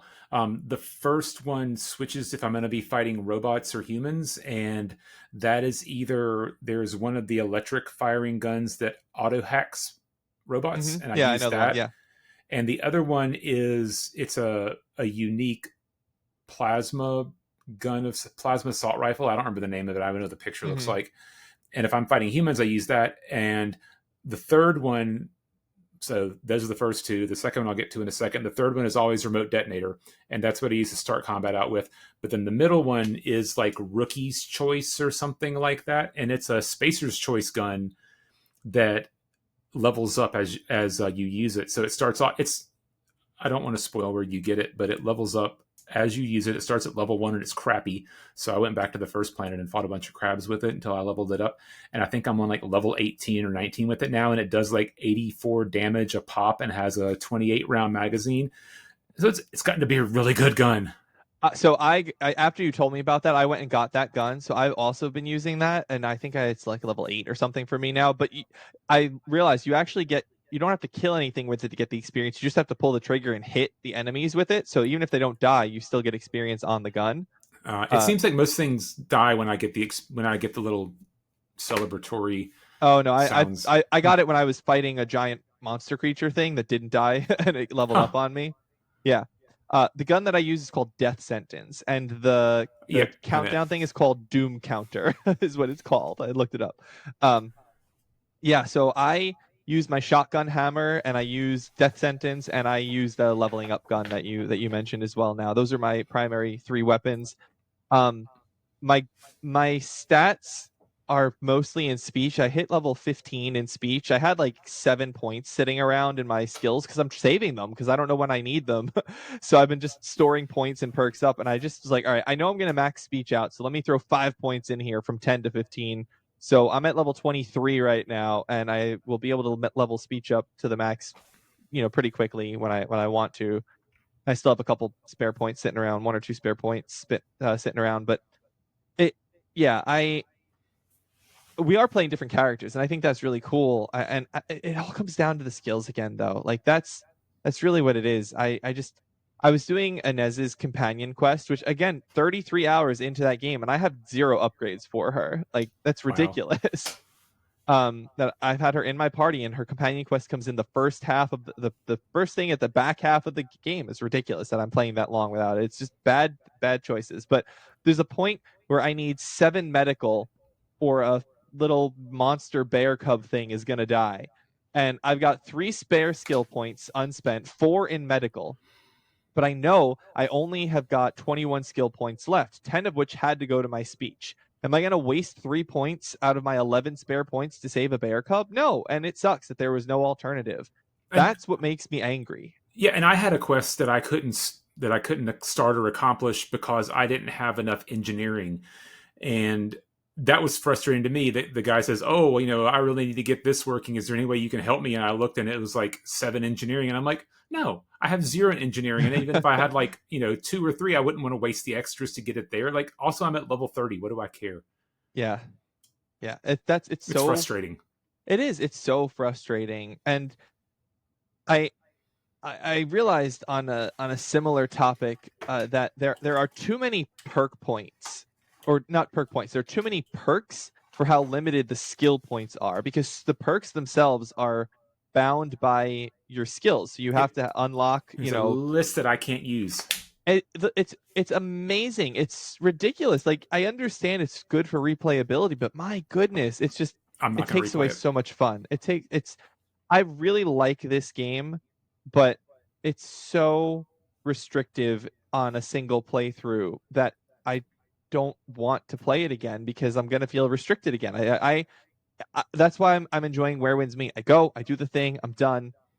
I don't need to be able to do everything, but I feel like I can't do anything. And that is what is killing my enjoyment of this game as much as I would have liked to have enjoyed it. When everything, all of my complaints that I had about the first game, as I said earlier, one step forward, one step back in the same situation with Ghost of Yotei and Tsushima, that's that's it. This writing is so much better. The story is so much more interesting in this one. I think I like all these companions way more than most of the companions in the first game. I think the combat is so much better, but everything about how they took the RPG elements and put them in here, they just mangled it compared to how they've been doing it in their prior games, and that's what's hurting my enjoyment. And I really like so much of this game, but I'm not loving it because there's so much I'm not liking about at the same time. Yeah, and Um, I mean, I'm curious where you're going to end up on it. I might be overly generous, but I think that it's probably going to end up at about an 8. It's going to have very. We'll talk in a minute probably about what would get me to replay the game. Um, I don't think there's much that's going to get me to replay the game. yeah, It's a very good game with some very yeah, frustrating parts. yeah. Um, I don't know if other people have seen this, but I know with Avowed you would get but I don't remember those Arkansas errors. But it's Arkansas errors in this one in Windows. Alabama, it's Alabama. Alabama. It was Arkansas in this one. Yeah. Um, and it's funny, like after I get one of those, like I have to reboot my computer because I'll get another one almost immediately after that. And it leads to some kind of system Wow. instability. And I don't have this problem with other games. It got bad enough that I actually did stress test on my memory, CPU, and GPU to make sure nothing was going on. And they're all fine. So I don't know what's going on with this, but that's causing problems Yeah, I didn't have that issue on on the Avowed. PS5. I had a lot of crashes. No, I played Avowed on PC. I had a lot of Okay. crashes, but I didn't. It wasn't destroying my system. It wasn't like rebooting it didn't help the frequency. It just would happen sometimes. It happened a lot, but I have not had the crashing on PS5 for Outer Worlds. I did find a fun exploit that I don't know if you found. I looked it up online. Other people have found it too. But Associate Field Manager Huguenard is an NPC on one of the back half of the planets. I'm not going to spoil anything about it, but you can repeat the dialogue to turn in a quest to him for +1 Auntie's Choice reputation and 650 bits with no limit. I messed Yeah. with it, but I reloaded to not cheat for no reason for now. Yeah, I didn't find it. I would have exploited it, and I think we'll talk about that in a minute. And I do think I saw that you made a note here about can you cheat in a single player Yeah, game? that's kind of my thing. Is like I don't think You it's cheating. It's single player. You're playing it for the fun of what you do. it's Um, cheating yourself out of the experience of the game when it's clearly not designed to do that. You who know, cares? if you're It's I about don't care. you. Yeah, if I get to the point where I need more Auntie's Choice reputation, I would do it in a heartbeat. But at the moment, I don't want to take advantage of that because I don't really need it at the moment. I'm almost already at respected with Auntie's Choice, and I haven't even done a single faction quest line for her. Yeah, I don't. So, and that's going to get me into what would make me replay this game. If they released a trainer for this game that I could boost all of my skills and perks It's up just a to mod. maximum. Yeah, I mean, Just get a if that's mod. if I don't know if there are mods for this game or not. I'm sure I there's a think the mod site that for I it. used to look got sold to private equity, so I don't know that I'm going to go there anymore. What site did you use? You're going to make me. I'll look it up offline and we'll talk later. But there was one recently that was like the big hub for a lot of add-ons. I Nexus remember Mods is the main one. Nexus Mods is it? Yeah, they got sold off to private equity. I think the guy took a paycheck and cashed out, which I don't blame him. Um, yeah, I would if I could Yes, respect myself. there is a more skill points per level mod. Yeah, I mean, I might do that and play it again just to like see all the possibilities, but I'm not gonna play it 6 times just so I can experience all the different things that are enabled because I was able to get all of my skills up to the right level. Yeah, it's I don't know where I'm gonna land either. I view the Outer Worlds 1 as like a 7 kind of a game. It's a good game. That's fair. Um, I think this is a better game. This is unlike with Tsushima and Yote, where I don't actually know if I think Yote is a definitively better game. I just know there are better parts of Yote and better parts of Tsushima. This is definitively a better game than the first Outer Worlds, without question to me. Hmm. So I could end up at an 8 if I really like where the main story goes, because I realize like I'm really enjoying the main story. Every time I'm doing a main story thing, I am invested in what's happening there. And then every time I'm exploring the world, I'm like, oh no, I'm gonna run across something that's gonna block me with a skill check, or the combat is not gonna be as great because it's nice that the skill points give you more damage to different types of enemies. I think that's cool, but it also I have like I'm dying constantly. I'm wearing heavy armor. I have not changed my armor more than once in this game. I still wear the bomb suit. I've been Two wearing the sets bomb. of armor. Yeah. See, it's the same thing. I'm in light armor, and there have been some really cool armor in the game, but I look at it and compare it to what I have, and I'm like, I don't think it's really better. And I think the armor I'm Yeah. wearing I got right before the midway point. Yeah, the armor is awful in this game, which is because the guns are so cool. There's so many cool guns that have different utility, but the armor is just like I'm wearing the bomb suit that I got on I think the first planet, and it's the only heavy armor that I've found that's got bonus stats of some like a bonus to it, and it makes me take 50% less damage, or no, I take 90% less damage from explosions. So I just Hmm. when I run across a minefield, I just run across all the mines and blow them up. Oh, I do too, but I jump while I'm doing it, and I rarely get hit. Yeah, it's just weird armor choices. I don't know what's going on with that, but I like this game. I really like the main story when I'm playing the main story stuff, and the companion stories stuff is really interesting too. I really like the companions. It's just these RPG elements that are so borked for me, unfortunately. But I think that's it for my thoughts on Outer Yeah. Worlds 2 right now. I'm hoping to have it done by next week. Holidays and everything, I should have time to finish it. And I think I'm almost done with like the stuff that can be done in Where Winds Meet at the moment that I want to do. That's not like the little collectibles, and I mean there's hundreds of quests. Like it's ridiculous. So Well, I'm hopefully going to hit my saturation point on that. the last thing I'll say about Outer Worlds 2 is Microsoft was nice enough to send me a survey this week, and I completed the survey and essentially said everything that we've talked about Good, in good, these podcasts, and said, "Hey, I really want to like this game, but here's my problems with it, good. and here's what's frustrating." Yeah. Oh, one other thing, mods for the weapons. Not enough mods. Not enough mod choices. There's like No. 3 mod choices per. Like I don't like. It's zoom in more, zoom in a little bit more. Oh, and here's the other frustration. I have Whoa, put zero mods on the rookie whatever gun because I don't know what kind of gun it is. So I don't know where to go to buy the mods to apply to it. And I've looked, and with the unique weapons, it doesn't always tell you what kind new of gun it is. You have to look at the picture and say, "Oh, that looks just like the heavy repeating plasma, whatever." rifles, sniper Yeah, and rifle. Yeah, and my that's so hammer is the same way. stupid. My hammer, my shotgun hammer, the first grip that you can get for the shotgun hammer that you get on the second planet, you can't get anything for until the back half of the game. So I've had no grip on this hammer until I just recently unlocked. I haven't even put it on yet. I just got the grips for it.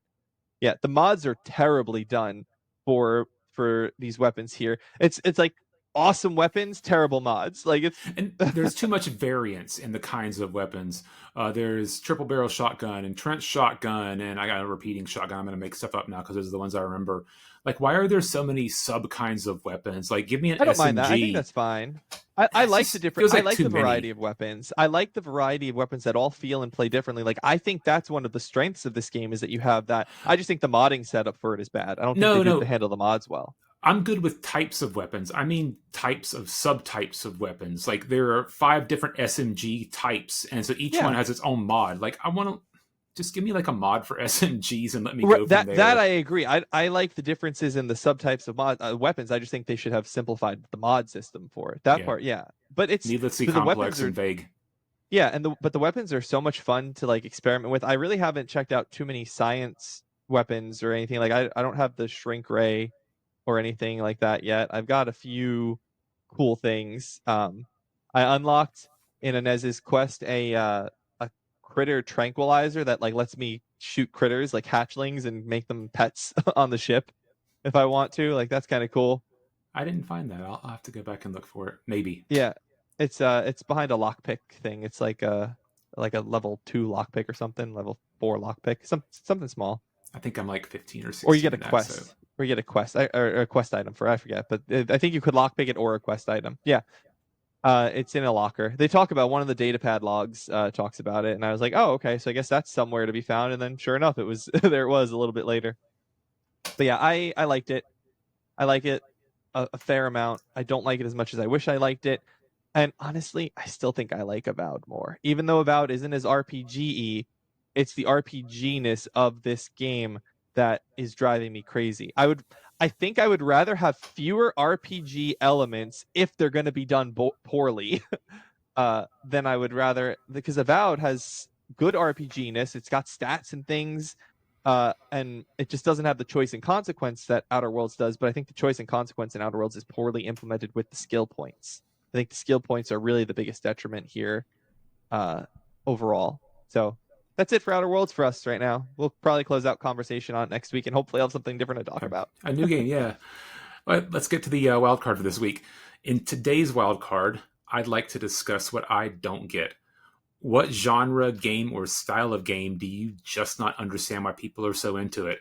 And to make it more difficult, you can't say sports games. Can I say sports games as like as an opening and then add more things to it? Sure, I mean, like, there's no consequence here. I'm just trying to keep the I conversation know. going. I like some sports games. I enjoy MLB The Show. Every couple years, I like to play MLB The Show, and I play that for a while. I enjoy that. And then EAFC, sometimes I play. But the sports games are so inundated with the microtransaction garbage that they lose most of the enjoyment value, because I don't want to grind and do dailies and stuff. And I put tons of hours. I must put like 200 hours into EAFC a couple of years ago, and I really got invested in it. And then I was like, I can't do this every year. I can't do this again. So I just haven't played it since. Um, do you want to go first? What do you have anything on your mind for it? The one that I think of is the battle royale games that are so popular these days. Fortnite is Yeah. the biggest offender. And I can't say that I don't get the game, but I don't get why people are so into the game. As a concept, sure, you run around, you shoot people, you build things. It's fun to dress wacky and to see what celebrity character is going to be in the game this Hmm. time. But like the people, and that's all they play, and they play for 5 hours a day. Like, without a narrative, I don't understand why you would play that much. I played a decent amount of some other. I played a lot of Counter Strike. I've played some other kinds of squad based shooter games with people, but typically it was like an hour or so in and out max, a day, and usually it was Yeah. even less than that. So, like, yeah, like my kid will play Fortnite with friends for hours and then do it again the next day, and I don't get it. Thoughts on that? Yeah, I do play Fortnite periodically. We my buddy Brooks and we do what we call drunken Fortnite, where we only really play Fortnite if we're gonna be drinking and playing. And we don't usually win until we've had a few in us. So we squeaked out a win. We played drunken Fortnite on Monday, actually, Monday last week. That was fun. And we play like 2 hours most of the time, I would say, maybe 3 hours. And then a lot of it is just we use it as time to just catch up, because he's busy with life controlling the air because he's an air traffic controller. And I'm busy with life doing the law. And so for the two of us, we use it as just like friend time to catch up with. What? What was the quotes? You do Huh? contracts. It's kind of the law. It's still the law. Anyway, so we use it as catch up time. But you're right. I agree with you. I don't understand why people would want to spend so much time in it, unless, to me, it's the equivalent of the people our age, your age, my age, however you want to view it, that would hang out together in person, doing something, going to a movie, going to the mall. Like, this is their equivalent of that. This is their friend time playing Fortnite, and they enjoy it. That's the way I understand it, but it's not for me. Yeah, Uh, that could be it. That feels like a valid idea, because I mean, my kid goes to the mall, but not like I did. yeah. So things that I don't get though, oh boy, I don't get a lot of things. I don't get. Let's start. let's start least controversial and go from there.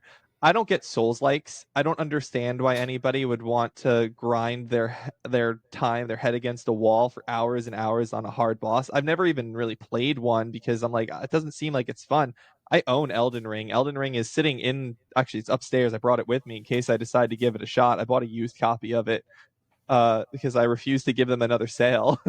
But I'll give it a shot someday, I guess. But I don't just why would you want to waste your time like that? If something gets too complicated, I'm just gonna skip it or lower the difficulty or look up the answer.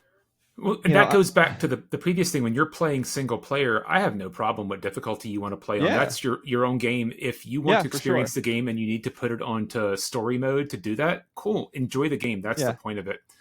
yeah. As somebody who's played the Souls games since Demon Souls and played the remake of Demon Souls all the way through, I can tell you the greatest video game moment that I have ever had outside of maybe playing Mario Brothers, Super Mario Brothers at home was when I beat the first boss in Demon Souls. I beat my head against the wall for hours. And I don't know why I kept going other than I'm a glutton for punishment. But beating the first boss in Demon Souls felt Yeah. like the greatest thing I had ever done in a video game. And that's the feeling you get. You keep trying, you keep adapting, you get better, you figure things out, and then you surpass the obstacle and it feels so good to do it. Now, what I don't like about the Souls games, I've never been a fan of the invasions. Uh-huh. I get good, whatever. I don't like that. I like the co-op part. I've always been more of a co-op gamer than a competitive gamer, but that's my personality. Hmm. I I guess I got my lifetime fill of those challenges, the way that you're talking about it in World of Warcraft and hardcore raiding, where I did that, banged my head against the wall, got better and better. But for me, the value I got out of that was the fact that we were doing it as a group and there was a sense of collective accomplishment because you were able to work together as a team to overcome this massive challenge. And then also you could always go back and get stronger. You could get new gear, you could get better gear, try again, change your rotation, change your skills and your stats and do new classes. Like there was always so much experimentation to figure out what it is. And most of the Dark Souls games to me just look like you're just grinding and banging your head against the wall until you get there. And that's what and you're doing it alone. It's a very isolating experience in a frustrating environment where for me, if I'm having fun, I don't mind. I love being alone and playing games and having fun. But if I'm doing something that's frustrating and I'm alone, it just seems like it's kind of sad feeling to me. Like I don't why do I want to do that to myself? At least in hardcore raiding, you're chatting with your friends, you're shooting the breeze, you're making fun of each other, and or you have people to give you advice right then and there that you can show them what you're doing. So I don't get the souls thing. But with the exception of the early games, I don't remember playing Demon Souls co-op ever. Um, Demon or Dark Souls 1, 2, 3. I played co-op with friend of the show MG quite a bit. He's my I guess ride or die co-op player, and it was a pain in the butt. Like you had to set up a specific ring and a password to, I think to it's have still the that person hard, show isn't up. it? Still that No, difficult? no, no, no. Elden Ring got way Don't you need better like a with finger? co-oping. Don't you need a special finger to summon people? You've got to have the right tool to play multiplayer, and you've got to get a little bit Yeah, into the game to do it. But no, it's so much easier to play. They realize people like playing games with other people, so you can do it, and I enjoy it. That's my preferred way of playing. yeah. Maybe I should play Souls games and you can help me. Maybe we can play them together. Maybe I would be up for that. I I own don't know. all of them, so Yeah, I've played. I've played all of them, I own all of them, and I own them all on PC actually, except Elden Ring, which is on PS5. Um, but it's yeah, cross-platform, so it is. That's good. So yeah, that's one thing. Next thing, I don't understand Metroidvanias. I don't like Metroidvanias very much. The most Metroidvania like thing I enjoy is Control, and that's because it has a narrative that pushed me through the annoying go back and forth side of things. Are you a Metroidvania fan? it's one of my favorite genres. It may be RPG's number one and Metroidvania's number two, and yeah, Ugh. I mean, ever since the first Metroid, I played the first Metroid and loved the first Metroid. I think it's great. The parts I don't like, and we've talked about this. I want the narrator, the character, to say, "Hey, it looks like I can't do that right now. Maybe I should come Yeah. back later," because I don't like wasting time. If Hmm. it's a problem that I can overcome, great. Let me work on it, and I'll figure it out. But if I can't overcome it, give me a clue that I'm not going to be able to overcome it till later. Yeah. But yeah, I look out for new Metroidvanias. I anything that comes across that's good, I will get. I will play through, and I'll have a good time doing so. My Yeah. favorite still is Symphony of the Night. One of the greatest soundtracks. One of the most fun games I've ever played. Mm. Next thing I don't understand, and this one is the one that usually gets me executed from most people, is I don't like, understand, care about, have any interest in any way, shape, or form, and would be perfectly happy if they never made games that look like this again. Pixel art. I Uh, don't care about your pixels. I don't want to see your pixels. I want to see your graphics. We paid a lot of money for these consoles. We paid a lot of money to have the power to make things look really pretty, make them look really pretty, make them as good as looking as possible, make them big and expansive and gorgeous. And that's what I want to see. I don't want to see your tiny little sprite character on a screen. It doesn't interest me to see your tiny little sprite. I think that Triangle Strategy, it looks like a really fun game to play, and then I look at it and I'm like, oh, look at those pixels. I can't do that. How am I gonna do that? Ugh. we've Then I talked don't about play it. this. I don't We know if it have. was on the show or in Probably person, not. Yeah. but I feel like 3D graphics have a life expectancy. They have an expiration date. When you get better graphics, the old 3D graphics lose their interest to me. Pixel art is timeless. The original Final Fantasy characters are timeless. Mega Man, timeless. Mario, timeless. Like, was it early graphics? Yeah. Can I sit down and play those and not have a problem with it? 100%. Put me in front of I, a Nintendo 64 game. That's going to be work. I don't disagree that 3D graphics have an aging factor to them. I think that's true, but I also just happen to think that it applies to 2D games. I think that they don't look good. I don't think they look good. I don't like the look of pixels. I think that pixels look old and cheap. And I know they're not cheap to make nowadays. They're very expensive to make, very hard to make. I'm not trying to denigrate the work that goes into making those games, but I don't want to see them. I don't think they look good. That's really all it comes down to. And some of the best Metroidvanias are still pixel based games, and I'm good with that as long as you animate them well. And I mean, Dead Cells, pixel based game.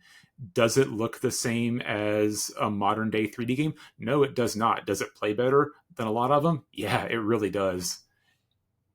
I believe you when you say that they play well and whatnot. I don't find them appealing to look at. And also, it doesn't help that most of these pixel games tend to be towards the Metroidvania genre that I'm not interested in the first place. You know, like if they go hand in hand in a lot of ways. um, I also don't understand the Vampire Survivors like style games. You know, the don't do anything but turn the analog stick around. Like I don't. I mean, That looks that's a boring. special case. That's I don't think there's going to be a lot like that. That's its own genre of games, and I don't think Yeah. there's anything else that belongs in that game, or at least of quality. How do you feel about roguelikes or roguelites? They're very yeah. I go by roguelikes. I've looked it up trying to see because I can get on the side of either name. They mean about the same Well, thing to me. roguelike Um, means that you don't carry anything over. Roguelite means that you carry things over. oh, I don't yeah I don't care about the differentiation in them. I mean either one is fine with me. I Sure. like the idea of progressing a little bit in the story and restarting and trying it again. Um, Mm. the right game is good. Like I said, I've played a lot of Dead Cells. I've talked about Hades. I'm a huge Hades fan. Um, do I've never known the differentiation. I like being able to progress in my abilities and make things easier because of what I've unlocked throughout it, but still having to start over with your equipment each time. And Hades does that better than anybody ever. But I played quite a few of them, and I'm a big fan of those. Okay. See, they're hit and miss for me. Like I've never played Hades because it doesn't. I don't really want to play a game that does that. I'm not huge into it, but on occasion I can understand the fun of it. I did do the roguelike Assassin's Creed Valhalla DLC that they had added in there for some reason, and that was okay. I just I don't like the idea of having to start over. It has to do with progression. I like to feel the progression, and I don't want to see the same area over and over again. I don't want to have to like beat the same boss over and over again. That sort of thing is not enjoyable to me in games. Like my only exposure to doing that sort of thing is like raiding in World of Warcraft, where you like every week you go through, you do the same boss over and over again. And didn't really like it then either. Like that was the worst part, was that you had to clear the bosses again, over and over, unless you found bosses you particularly enjoyed. And what this falls into for me with a lot of other things, I like the games, yes, but I gravitate towards games that I can pick up, play for half an hour, put down, come back, play for Mm, half an hour, and put down. I don't always have yeah. time to like spend 2, 3, 4 hours playing a game straight through. It's hard. It's like we were saying earlier in the conversation, finding that time for people our age, can be difficult to do. I don't want to play games that I can't. If I don't have that 2, 3 hour block of time, I don't want to play games. It's one of the things that makes being away from my fiance so interesting, is because we will call and say goodnight to one another while we're apart. But by like 8 o'clock or 8:30, I'm done with stuff that I need to do. I just want to sit and play my games and chill the rest of the night. But she's not necessarily ready to talk for a little bit and say goodnight. So I have this like weird hour gap of time where I'm like, what do I do with my time here? And then I end up usually just watching YouTube, or while I'm here, petting the dog or something. Like I don't want to play games in that small gap of time, because I like to get fully invested and immersed, where I can just go and focus on nothing but the game that I'm playing, and knowing that I have something impending. And it's not just obviously a call with her, but it's anything. It's like on a morning where I've got a task, like this podcast right here. I haven't played anything this morning because I didn't have any opportunity, because I knew that this was impending. I had this, and church in the morning, and like I like just stuff to do stops me because I can't dedicate my time to it. Like I need to have like 3 or 4 hours where I don't have anything else going on, that I can really dig into it. Like right now, we're going to record, we'll be done with the show. I'll have a good, 3 hours until dinner. That's the perfect time to start playing something. That's for me. Yeah, everybody has different time commitments, different time opportunities, and Yeah. different things they like. Yeah. Oh, yeah. Absolutely. And that's the fun. That's the fun part of this wild card, is just And things you don't understand. Like I said, I had a whole bunch that I didn't understand. well, and it's completely valid that sure Fortnite sucks, but I'm okay with people playing things that suck. Fortnite doesn't even suck. It really is fun to play sometimes. Not always. Sometimes it's frustrating, but we tend to squeak out like a win. Maybe we'll get 2 wins in a night. I was actually really happy in our last session, because we hadn't won the last 2 times that we played at all. We did some really bad ones, and then we ended up getting a nice solid win when we played on Monday. And it's like, yeah, nice win. It's a good feeling. It's a good feeling to get that win, I have to say. And the fun part of it was, someone had a victory royale crown. Like they either were a winner in the previous match, or they took it from somebody who was the winner in a previous match, and I got the crown from them, and I killed them and I got the crown. So I had the crown on me. When you win, you get like bonus experience or whatever for having the victory crown on your when you win. So that was fun. That was really cool. I enjoyed that. We're all proud But of you. thank you. I appreciate that. We have fun. We have fun. And It's I that's the important thing is it is. I'm not here to judge anybody's fun. Yeah, I differentiate. I don't always say that video games have to be fun. I think that you have to enjoy the video game, because I played, my prime example of this is a Plague Tale, actually. Did you play the Plague Tale games? I did not. I own them though, so we may get to play them at some point in time in the near future. Hint, hint. Yeah. So a Plague Tale 1 and a Plague Tale To 2, Requiem. yeah, yeah, a Plague Tale Innocence and a Plague Tale Requiem, those are not fun games at all. They are very, very not fun games, but they are so enjoyable. And I love playing those. I love those games. I think they are excellent, excellent video games, but they're not fun to play. It's the same kind of thing that people who like The Last of Us like to say. They're not fun because they're so dark and heavy and everything. Fine, they're not fun, but you enjoy them. Not that I enjoy them, but those are the kinds of games that I would say don't have to be fun as long as you enjoy your time with them. Where winds meet, I'm having fun. I don't know why I'm having fun, but I'm having fun. Most of the time in Outer Worlds, I'm having fun until I get to a skill check, and then I'm not having Then fun I'm anymore. frustrated. Yep. Yeah, but it's been fun. It's been a fun conversation to talk about these things that we just don't get. I think this was a good wild card topic, Byron. Thank you for suggesting it for the week. You're welcome. I'll brainstorm next week soon. I can think of it too. We go back and forth. I don't want to put all the pressure on you. That's okay. I can.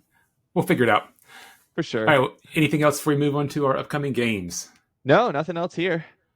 All right. The only thing I found of interest, and if you saw anything that you didn't put down, let me know. But A lot of people play Mountain Blade, and Mountain Blade 2 Bannerlord War Sales comes out on November 26th on PC, PlayStation, and Xbox. Outside of that, it looked like a lot of things that I wasn't aware of, so Yeah, I didn't maybe a see light week for the anything. holidays. I didn't see anything either other than this particular one. I want to talk Mountain Blade for a little bit. What's your experience with Mountain Blade? Zero. I know people who play it, and that's it. Okay. I have a very long history with Mountain Blade. I played the very first Mountain Blade when it was in early access in like 2007 when I was in high school, and my grandmother bought the game for me. I don't remember how I got her to buy it, but I got like the early access through the Tail Worlds forums, and I played that game so much, and I like conquered the world, and I played that game one single save file. I played from basically high school through college because I was trying to conquer the world. I finally managed to do it while I was in college. And I was so excited for Mountain Blade 2, waiting for updates on it for so long, waiting for the updates. And finally it came out in like COVID, and I bought the early access, and I played it for like 50 hours or something in COVID, and I haven't touched it since. And I really should because I love the game. It's so fun. And it was so early access, like it was broken. I got annoyed because like there was a bug where like I couldn't have kids with the character that I was married to at that point. There's a broken part. I was like, I don't want to go through this again. And yeah, I recommend Mountain Blade as to people to just check it out. And War Sales, adding sailing and bringing the Nord faction back in and everything, that'll be really cool. Maybe I'll It's on check it out game. when I get back home. It's on Game Pass, so maybe. Do it for sure. Well worth the time to download or play it. Yeah, it's fun. It's not the like most graphically appealing game in the world. What's really cool about it is it's so moddable. You can like there are mods of all sorts. They have like Game of Thrones mods and Elder Scrolls mods. Like they make mods out the wazoo for this game, and they encourage and the Tale Worlds team encourages it. Uh, Highly recommend this franchise to people, and I think War Sales is going to be cool. Maybe this will be my time to jump back in when I'm back home in Rochester with my computer. Yeah. Cool. Well, anything else today? No, I don't think so. I think that's about it. This is a good conversation, good chit chat here. Not a ton of news, but some fun topics here. Overall, good episode. Coming Good in at episode. our nice under our 2 hour mark here, so that's good. Don't want Yep. to keep people around too long. All Yeah, right.